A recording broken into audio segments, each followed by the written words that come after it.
अस्सलाम वालेकुम वरहमतुल्लाहि वबरकातुहू। ईद की खुशी या रमज़ान के जाने का गम, ये सवाल सिर्फ ज़बान का नहीं, ये दिल का है। एक तरफ तकबीर की आवाज़ें हैं, नए कपड़ों की खुशबू है, घरों की रौनक है, बच्चों की हंसी है।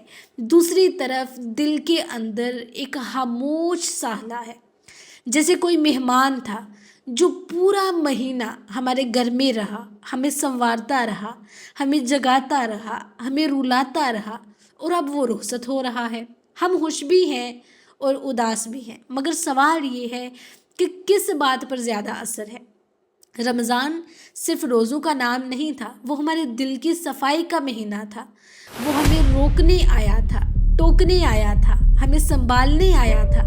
वो हमें बताने आया था कि हम सिर्फ जिस्म से नहीं, रूह भी हैं, हमारे अंदर रूह भी है। वो हमें ये एहसास दिलाने आया था कि हम सिर्फ दुनिया के लिए नहीं, आखिरत के लिए भी बने हैं। अब जब ईद आ गई है तो क्या हम वाकई कामयाब हो गए या सिर्फ महीना गुजार लिया? ईद खुशी का दिन है, बिल्कुल है, इस्लाम ने खुशी से मना नहीं किया, लेकिन वो खुशी कैसी हो जो हमें अल्लाह से दूर ना करे बल्कि अल्लाह ताला की और करीब कर दे। वो खुशी कैसी हो जिसमें शुक्र हो, तकब्बुर ना हो, जिसमें सादगी हो, दिखावा ना हो, जिसमें याद इलाही हो, गफलत ना हो। हम सुबह ईद की नमाज के लिए जाते हैं, खूबसूरत लिबास, खुशबू, मुस्कुराहट, मगर क्या हम वही दिल लेकर जा रहे हैं जो रमज़ान के आखिरी अशरे में था, या वो नरम दिल दोबारा सहत हो गया है? रमज़ान में हमने कुरान खोला था, क्या ईद के बाद भी खुलेगा? रमज़ान में हमने तरावी में खड़े होकर आंसू बहाए थे, क्या अब भी सजदा वैसा ही होगा? रमज़ान में हमने ज़ुबान को रोका था, निगाह को झुकाया था, अपने दिलों को संभाला था। ईद के बाद भी हम वैसे ही रहेंगे, ये कहा था ना हमने। क्या ईद के बाद भी हम वैसे ही रहेंगे? अगर रमज़ान ने हमें बदल दिया है तो ईद वाकई में खुशी है, और अगर हम वही पुराने इंसान हैं तो ईद सिर्फ एक रस्म है। रमज़ान हमें अल्लाह के करीब लाया था, अब ईद हमें आजमाएगी कि हम कितने सच्चे थे। क्या हमने रमज़ान को सिर्फ कैलेंडर का हिस्सा समझा या ज़िंदगी का मूड भी समझा? ईद के दिन जब हम एक दूसरे को गले लगाते हैं तो याद रखें, सबसे पहले हमें अपने रब से जुड़ना है। अगर उसने कबूल कर लिया तो सब कुछ मिल गया, अगर कबूल ना हुआ तो सब कुछ होने के बावजूद कमी रहेगी। दिल से पूछें, क्या हमें रमज़ान के जाने का दुख है? क्या हमें वाकई लग रहा है कि कुछ कीमती चीज़ें चली गई, या हम सुकून में हैं कि अब पाबंदियाँ ख़त्म हो गई? देखिए, सबसे पहले मैं ये क्लियर कर दूं कि रमज़ान पाबंदी नहीं था, ये हिफाजत था। वो हमें गुनाहों से बचाने आया था, वो हमें रातों को जगा कर हमारी तकदीर संवार रहा था, वो हमें भूखा रख कर हमारे नफ्स को कमज़ोर कर रहा था, वो हमें सिखा रहा था कि तुम अपने ऊपर काबू पा सकते हो। अब ईद आने वाली है, अब शैतान आज़ाद होगा, अब नफ्स दोबारा ज़ोर पकड़ेगा, अब दुनिया दोबारा आवाज़ देगी। यही असल इम्तिहान है। रमज़ान में नेकी आसान थी, अब नेकी साबित कदमी मांगेगी।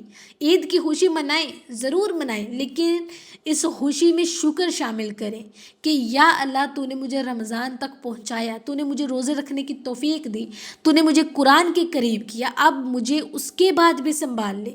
ईद सिर्फ नए कपड़ों का नाम नहीं, नई शुरुआत का नाम है। ये दिन ऐलान है कि हम रमज़ान से खाली हाथ नहीं निकले, हम कुछ लेकर जा रहे हैं, सब्र लेकर जा रहे हैं, ज़ब्त लेकर जा रहे हैं, कुरान से ताल्लुक़ को लेकर जा रहे हैं।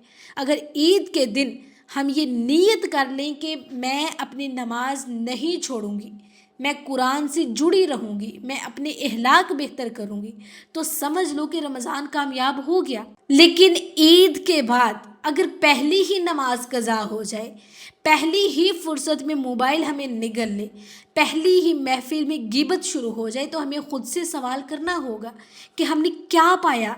खुशी मनाओ मगर भूलो नहीं, मुस्कुराओ मगर गाफिल ना हो जाओ, नए कपड़े पहनो मगर दिल को पुराना मत होने दो। रमज़ान मेहमान था, चला गया, یا چلا جائے گا، مگر اس کی خوشبو باقی رہنی چاہیے، اس کی روشنی باقی رہنی چاہیے، اس کا اثر باقی رہنا چاہیے۔ خود سوچیں، ہم نے پورا مہینہ اپنے آپ کو روکا، کس سے؟ بھوک سے، پیاس سے، بھوک پیاس ہم نے برداشت کی، اپنی نیند کو کم کی، خواہشات کو دبایا، لیکن کیا ہم نے اپنے دل کو بھی بدلا یا صرف ٹائم ٹیبل بدلا تھا؟ دیکھیے، عید کی صبح جب ہم آئینے کے سامنے کھڑے ہوتے ہیں تو ہمیں اپنا لباس نظر آتا ہے، مگر کیا ہمیں اپنا باطن نظر آتا ہے؟ رمضان میں ہم اندر سے نرم ہوئے تھے، دل جلدی بھر آتا تھا، قرآن سنتے تو کیفیت بدل جاتی تھی، سجدہ لمبا ہو جاتا تھا، دعا میں عاجزی آ جاتی تھی۔ اب کیا وہی کیفیت باقی ہے؟ رمضان ایک ٹریننگ تھی اور عید اس ٹریننگ کا نتیجہ ہے۔ اگر ہم نے اس مہینے میں صبر سیکھا ہے تو عید کے بعد غصہ کم ہونا چاہیے۔ اگر ہم نے تقویٰ سیکھا ہے تو تنہائی میں بھی گناہ سے بچنا چاہیے۔